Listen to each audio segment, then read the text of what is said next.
that.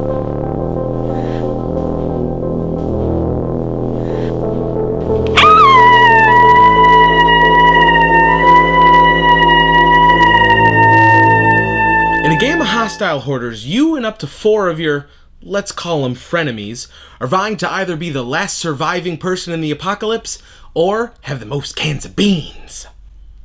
Okay, it's the most food, but cans of beans, you know that's what's going to last in the apocalypse. That and Twinkies. To start off the game, every player is going to draw 2 food cards, 2 weapon cards, and 2 location cards, each one represented by a different color on the back, as well as a different icon. Along with those, don't forget to grab a character.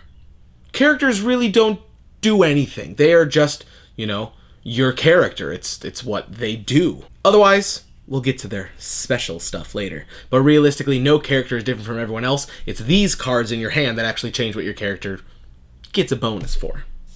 Now, any food you have, you're going to take and put in what is called your lunchbox. It is the food that the other players are trying to take from you by beating you up.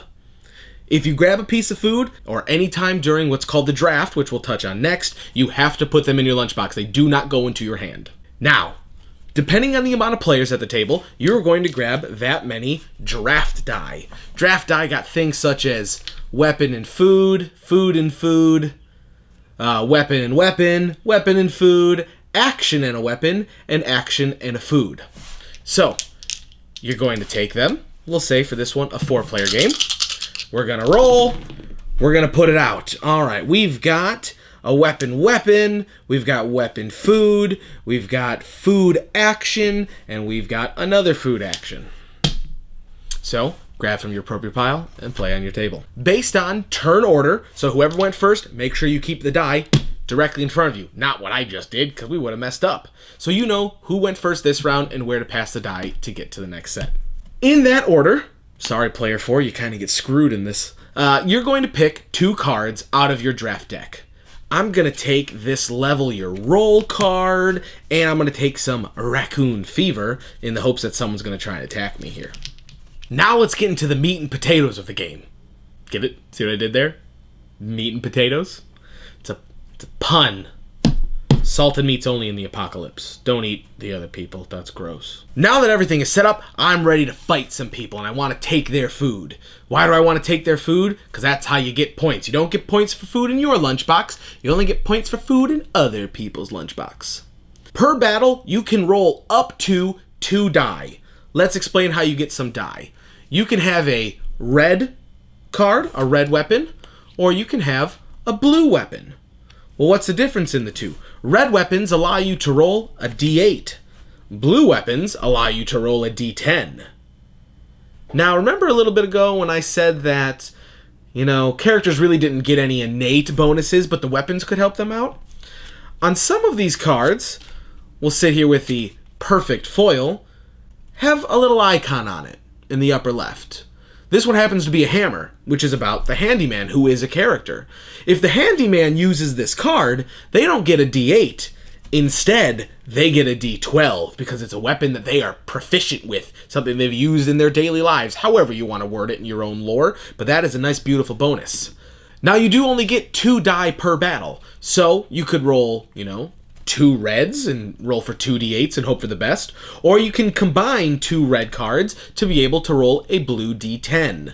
You could do that twice. If you want to sacrifice 4 weapons to roll 2 D10, you can do that. Now, why do all these dice matter? You are going to roll off against the defender also getting to play whatever cards they want. After cards are played down, you roll die. Whomever has the highest die, single die, not highest in combination, the highest die, they are the winner. When the attacker wins, they take their weapons back, they take the defender's weapons, and they get to steal a piece of food from the defender. If the defender wins, they take the attacker's weapons, they take their weapons back, but they do not get any food. Why does stealing food matter? Again, that's how you get points. When you take that piece of food, it goes into your hoard pile. Your hoard pile can either be underneath your character or a level below, whatever you need to help you keep score. But once a piece of food is hoarded, it is gone. It is yours only. No one else can take it anymore. No options. It is hoarded for you exclusive. If you happen to have the location card that matches that as well, you take that, put that down, and that will give you 3 more points for the location. Or 2 if it's a wild. So you could get upwards of 4 points right then and there. Now let's say that you don't have any food in your lunchbox as the attacker, and you attack and you take someone else's food. That food, unfortunately, goes into your lunchbox. You cannot hoard any food until you have food in your own lunchbox. That just wouldn't be fair that you can steal from other people but they can't take for you. We're equal opportunity in the apocalypse, people. Now along with that, there is one other way to get a D12, and it's called the Level Your Roll card. When you play this action card, level up 1 of your battle die for a single roll. That means your red could go to a blue, your blue could go up to a black. 8 to 10 to 12. Now let's say that you're defending and you no longer have any weapons. Well, you unfortunately have to use your character as a last-ditch effort. You get to roll a single red D8. But let's say you do have a level your die up. You can play that action card to go up to a blue D10.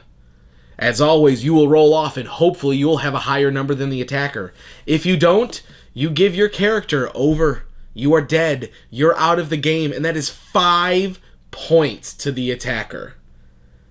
Now remember earlier when we started this and we said that you roll draft dice based on the amount of players? Well, if a player dies, that draft dice is taken out. There are only a number of draft die equal to the number of players that are still sitting at the table. And that's it. That's Hostile Hoarders. It's a quick, fun game. I like to say that this is one of those Gen Con games or a backpack game. When playtesting this with the rest of the Defend the Table crew, we like to base a lot of stuff of, okay, is it a game night, like a permanent game? Is it a night starter? Is it a lunch game? Is it a backpack game? Is it a Gen Con game?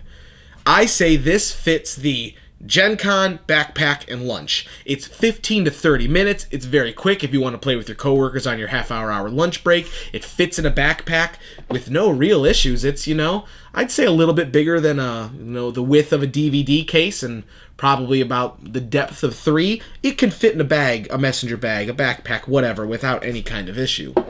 But this is the perfect game to play with random strangers sitting on the floor outside of Gen Con when you show up at 6:30 in the morning, but the doors don't open until 10. You need something to do in that amount of time, and this game fits in perfect.